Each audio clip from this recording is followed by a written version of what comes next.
Ryan Bradshaw. Evelyn Carney. Julia Skiles. Kinley Case. Haley Adkins. Today we're going to be addressing the question, does the fetus have the right to use someone's body? Yes, I think the fetus has the right to use someone's body because whether contraception is used or not, the obvious risk to having sex is pregnancy. In cases where contraception isn't used, 85% result in pregnancy, and even in cases where contraception like oral contraceptives are used, there's still a 9% chance of getting pregnant, and the only way to have a 0% chance of pregnancy is to remain abstinent. So by consenting to sex, the individuals involved are consenting to the potential responsibility of a baby being conceived. Therefore, the individual is consenting to the fetus using their body. The standards argument against the permissibility of abortion states that a person's right to life outweighs a person's right to choose what happens to their body. So by an individual consenting to having sex and consenting to potentially getting pregnant, they're heeding that choice over their body to the child's right to life. I think that's a really good point, but if we're looking at like a person's right to life, saying that's more important, I think we also need to look at it from the standpoint of like if the woman's life is at stake, whose life is more valuable between like the woman and the baby. And so I would say like in cases where if the woman does carry the baby, her she will not be able to keep living, then I think the fetus does not have the right to the mother's body. And so from like an example for this would be like the elevator example we talked about in class, where there's like an innocent person on like a rooftop bar and their drink gets drugged, and so you're taking them like down in an elevator to take them to the hospital, and like in the elevator they get super aggressive and like start attacking you, and if you don't like defend yourself, like they are going to kill you. And so like you can compare this like innocent person to like the fetus, where like if you don't like defend yourself then you will die. And so you're kind of looking at it from like, is this like self-defense, and if it is, like that is morally permissible. So I'm sorry, but I don't agree with you. I agree with Rayanne, and I think that a child does have a right to the mother's body. The mother brought the child into existence, so why should the child be punished for it? A baby, it never asked to be conceived, but it was a doing of its mother and its father, so why should it deal with the consequences and ultimately end up being murdered when it had no reason to be, when it was not its choice to be conceived? And it's the parents' fault. Like, it is their doing that brought this baby in there. So in cases that the mother's life is put in danger from carrying the fetus, then I believe that the fetus still has a right to the womb, because killing the fetus through abortion is more unjust than letting the mother die from carrying the child, because it was her own action that brought her with child. So killing the baby and ultimately murdering it, it would be more unjust.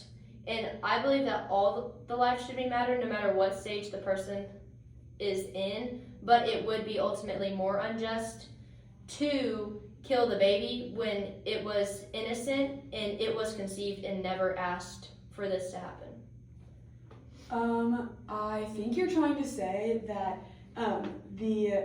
that killing the baby is worse than letting the mom die, but I actually don't think that that's true, because if you let the mom die, then the baby's going to die too, and so in most cases the baby would also die. And so by killing the baby and letting the mom die, you are going to cause the baby to die also, because the mom would die, and then medical procedures would have to be done to get the baby out and save the baby, and that just like doesn't happen, isn't successful very often. But I also want to circle back to the argument that y'all were talking about whenever consensual sex occurs, and I think that we were all looking past the fact that non-consensual sex does occur, and incest and rape are also very prevalent. And when that happens, the mother actually has no ability to say no to the child, and therefore like doesn't ever give up her bodily autonomy to the baby, and so the mother doesn't consent. And so an example of this would be the violinist example that we talked about in class, where you just wake up one morning and a really, really good violin player who only has like a very specific type of blood, which happens to be your blood type, is hooked up to you. And so you are then sitting there and they're like, well, we're sorry, we can't unhook you from the violinist because you need to keep the violinist alive. And so I think this is a good example of whenever the mom, we wouldn't expect the person to sit there for 9 months and do nothing just to let the violinist live when, we can't expect the mother to do that. And we can't expect the mother to, give up her life for 9 months. And yes, she will be able to, go on with a lot of normal things, but her life is going to have to change in order to carry that baby. And so we can't expect her to do that if we wouldn't expect you to sit there and allow the violinist to use your blood. I do agree with you a little bit. I do think that it would be, to an extent, I agree with you, that it would be unjust for the mother to kill the baby, but it's not totally selfish because it is her body. But still, I don't believe that it's okay to be killing the baby for no reason. Okay, going back to her argument, Thompson's argument about the violin player, I believe that, yes, the argument is valid that a person being contingent on another person is wrong on many levels, and it should not be prevalent or present, but I think that pregnancy is not a lifelong commitment, and honestly the baby is relying on the mother's body. Unlike a conscious violinist player, a baby is unconscious and has to have the mother's body in order to live and continue living. And we all have obligations to society, and we all should be held up to moral standards. And I think one of the moral standards is that a woman should be able to reproduce and should be able to carry the baby full term. And I believe that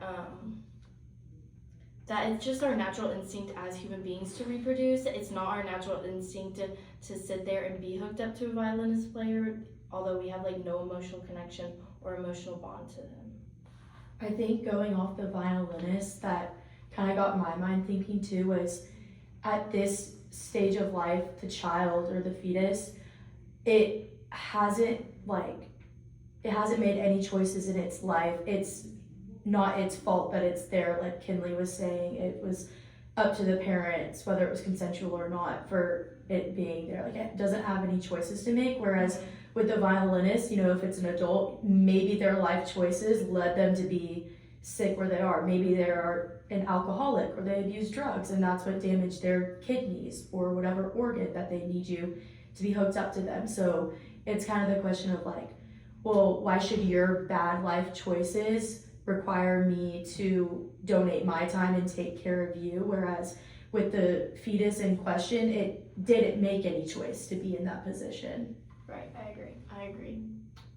Because, You can go ahead. Okay, because I agree with that, because an unborn baby should be dependent on like you were saying, should be dependent on the mother.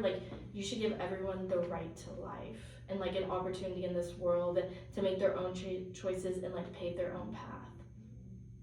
I agree. It's not something that should be taken from them. Yeah, I just think we also need to look at it from the perspective of if the baby is born and they're born into a really bad financial situation, or the mother knows they're gonna have to give it up for adoption, do you think that is still worth having the baby, or what's y'all's opinion on that?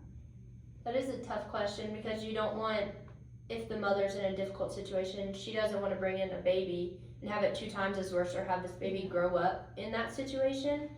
So that is a hard decision. Yeah. But I do think that there are government aids and other things to help the mothers to be able to provide for their baby and to try to have a better life for that baby. Yeah. Give them a fighting chance. So I think overall, I don't think anyone will ever come down to the conclusion of abortion's morally wrong, morally right, because everything is so situational and individual to the people involved. But I do think that the way that society go about it is put more in place to help pregnant women and put more education out there, in schools and public schools and stuff, so that people don't risk getting pregnant and do have safe sex. And don't have to make the choice between if it is Mm-hmm. up to the mother living or the baby living. Yeah. Thank you.